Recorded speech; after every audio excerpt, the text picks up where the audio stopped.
Former People's National Party (PNP) candidate for St. Mary Western and principal of Taki High School, Errol Basco, has been charged with buggery. Acting Commanding Officer of the St. Mary Police Division, Deputy Superintendent Kevin Francis, confirmed the charge. The charge is related to an alleged encounter Basco had with a 23-year-old man from Gale, St. Mary. The man reported to the police that he had sought out Mr. Basco for help in dealing with legal troubles. According to the police report, one day this year, while at Mr. Basco's house, the high school principal had sex with the 23-year-old. According to the police report, the man said given the circumstances in which he found himself in Mr. Basco's home, he felt manipulated into having sex by Mr. Basco. The man was taken to hospital where he was treated for lower abdominal pain. Mr. Basco submitted his resignation to PNP President Mark Golding on Friday, March 8. In his resignation letter, Mr. Basco called allegations against him scurrilous and malicious. He denies the allegations.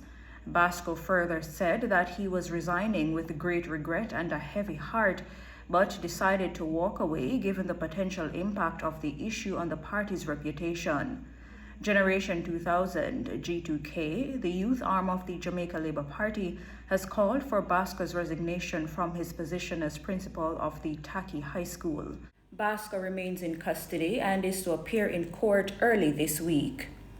A 65-year-old man perished in a suspected arson attack that left a 4-bedroom house gutted in Tollgate, Clarendon on Sunday. The deceased has been identified as Roy Thompson, a carpenter of Old Road in Tollgate. Another occupant, a 64-year-old amputee, managed to escape the blaze.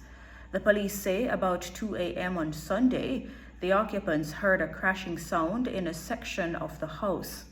Checks revealed that the sound came from a Molotov cocktail, with flames immediately engulfing a section of the house. Both men reportedly initially escaped the blaze, but Thompson went back inside the burning house in an effort to retrieve some items.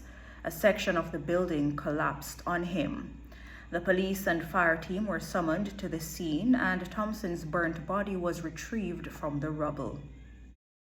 A bike taxi operator is reported to be the third person to be shot and killed in Grange Hill, Westmoreland in less than 24 hours. He was reportedly shot by unknown assailants while driving his motorcycle on a section of the Geneva Main Road Saturday night.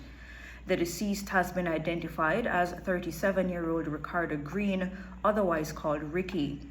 Reports from the police are that Green was driving his red Suzuki Access motorcycle on the roadway, and upon entering Geneva, several loud explosions were heard.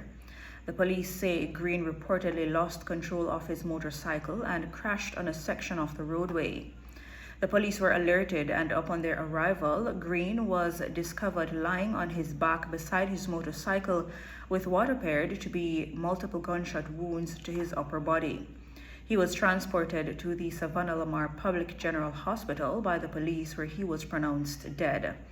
It is understood that Green's murder took place about 8 p.m. And shortly after Green's killing, gunmen reportedly shot and killed 49-year-old carpenter Anthony Smith in the same community of Geneva.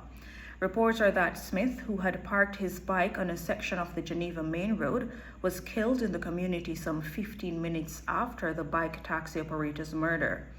Meanwhile, it is reported that a third person was shot and killed at his house in Crowder, Grange Hill after 3 p.m. on Saturday. He has been identified as 22-year-old Anthony Mackenzie, otherwise called Bad Bad.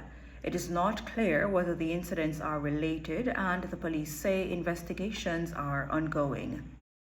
What should have been a short visit to the supermarket to grab a box of cornflakes and a pack of Lasco milk turned to tragedy for 2 Westmoreland families as their teenage boys died in a motorcycle accident Friday night. Allegations are that 19-year-old Javian Black and his friend, who has only been identified as TJ, were heading to a corner shop on a motorcycle when they refused the police stop and a chase ensued. It is alleged that during the chase, they were hit from the motorcycle by a police service vehicle. Javian's father says while he is searching for answers, he wished his son would have stopped and cooperated with the police. Meanwhile, a Member of Parliament for Westmoreland Western, Moreland Wilson, says the family will receive help following the tragic accident. He says reassurance has been given to the family that the Independent Commission of Investigations, INDECOM, has been informed and will do their due process.